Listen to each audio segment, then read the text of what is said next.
Hi, I'm Tony Briski. In the next few minutes, I'm going to discuss some of the features of my CERV-1 recreation chassis. This is Zora Duntov's CERV-1.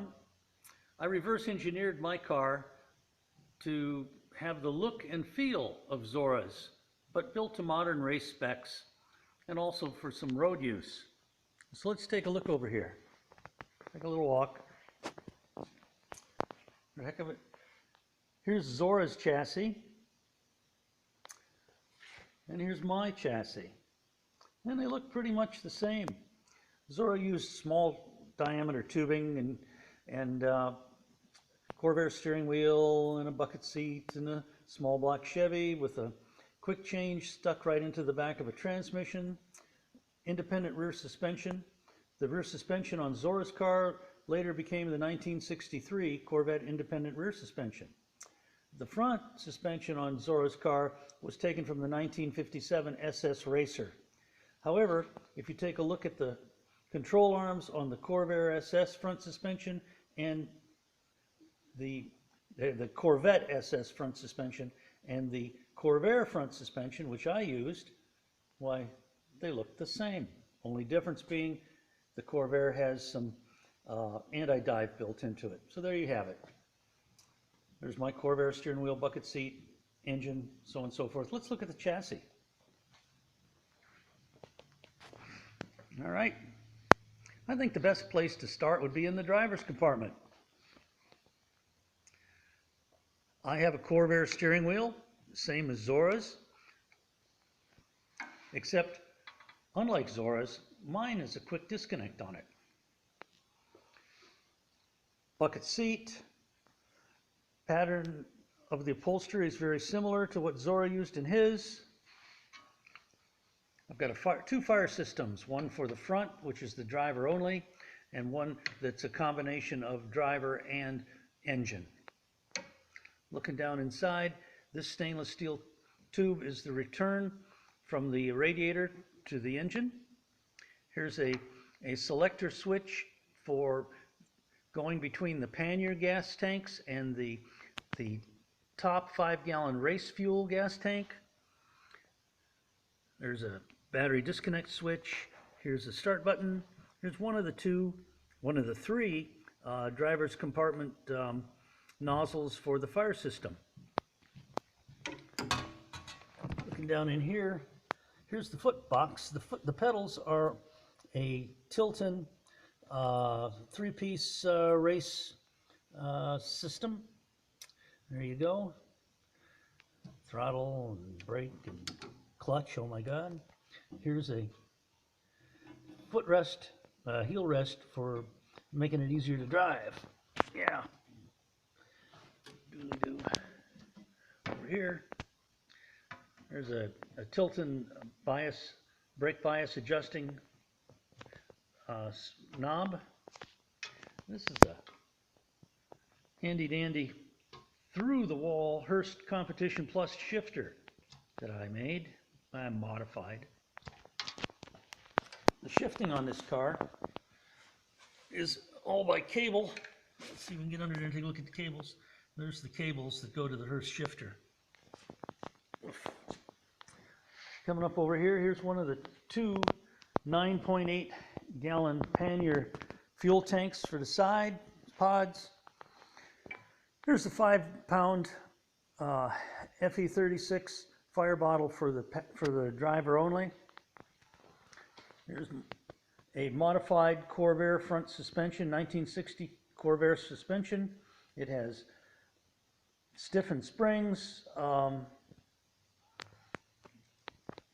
disc brakes a la IMCA. These are geometric calipers and Chevy S10 rotors.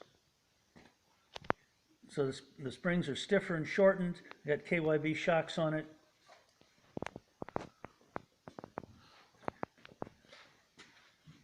I eliminated bump steer by redesigning the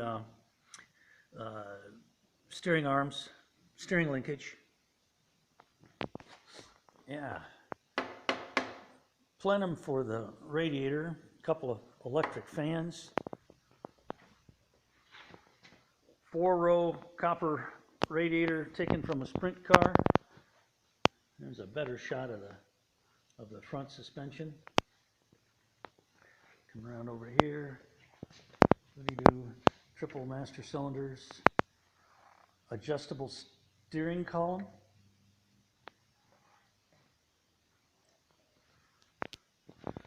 Front ARE 800 by 15 mag wheels, those salt flat specials. PC 680 battery, one of two.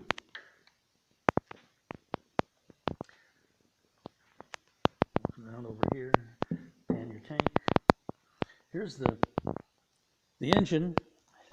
The engine is a 388 cubic inch small block Chevy. It has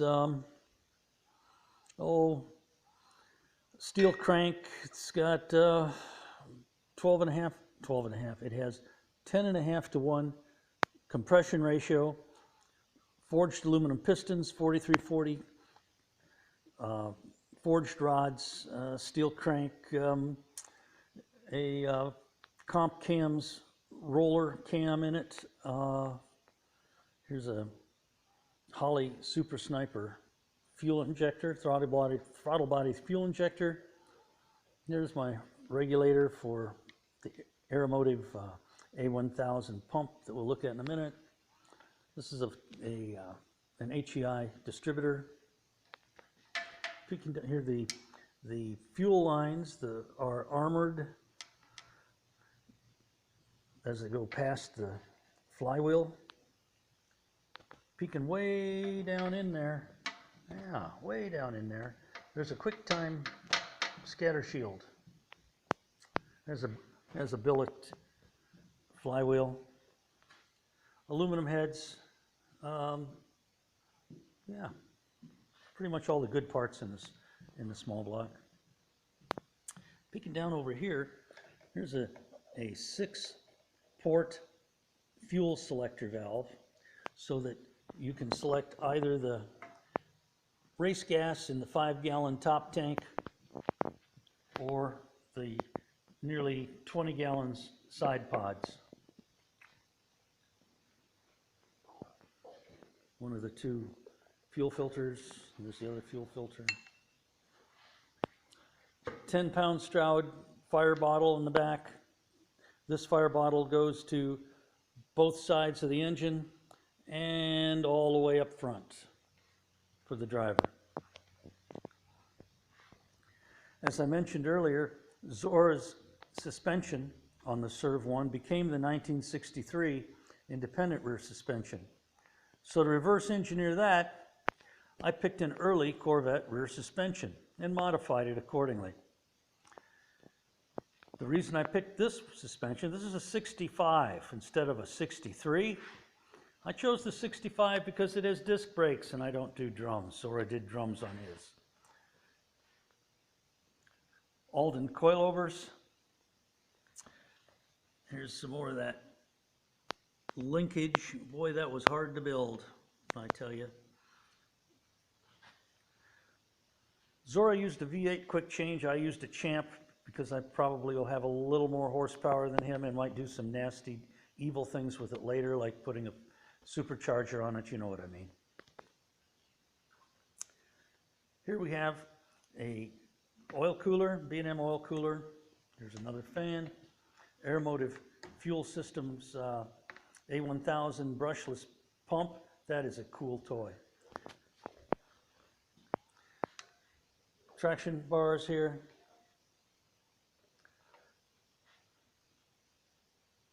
Everything's been safety wired and so on and so forth. Zora used a special transmission in his. It was a Corvette derived unit which had the major attribute being the reverse gear was inside the main case. Oh my God, if you look at the CERV-1 transmission, look at the bumps and the warts on it, on the sides of it. It's a Saginaw. Here's my Saginaw 4-speed with the quick change being the tail shaft housing. Now there's some stuff in there that makes that work, and we don't need to talk about that. But there's special bearing retainers and special axles to keep the width of this as the same as on a Corvette. All right, coming around here. Look, oh, we've got a stainless steel headers that are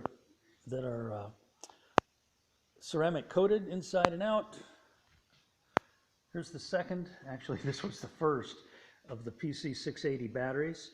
I needed two because this stubborn old high compression engine there, it didn't like it starting with just the one little battery. It would do it, but I couldn't then run the fans, the 3 fans, and a pump with, there's an electric water pump sitting down in there, which you can't see because, boy, it's really tough to get into. Anyway, there's electric fuel pump running the water around. And there, you know, I don't know, pretty much that. Oh, let's go underneath. Yeah, let's go underneath. Oh, down on the ground. Ow, that's hard. Here's to conform to the SCTA LSR safety specs, I have a 70,000 steel pan under this. Yeah, all of this stuff, and also have, you know, heavy duty tubing. It's 1 3/4 120 wall DOM. Yeah. So this baby is really strong. There's also, if we wander over here, wandering, here's a bolt-on cage for when you want to go really stupid fast. Here's a stinger for my parachute. Okay. How fast does it go? Well, we running it out at Portland International Raceway last fall, and it pegged the tack, and I had it geared for 170, so it was doing 170. Probably just like Zora's, with the right gear, it'll do 200. I didn't put the 220 gear in it because, well, quite frankly, we were just checking it out. I didn't want to destroy it, you know. But it wound up being just fine. So this year we'll do the 200-mile-an-hour trick. So there you have it, my CERV-1. You can find it on Facebook, on YouTube, and I guess that's about it for today. Over and out.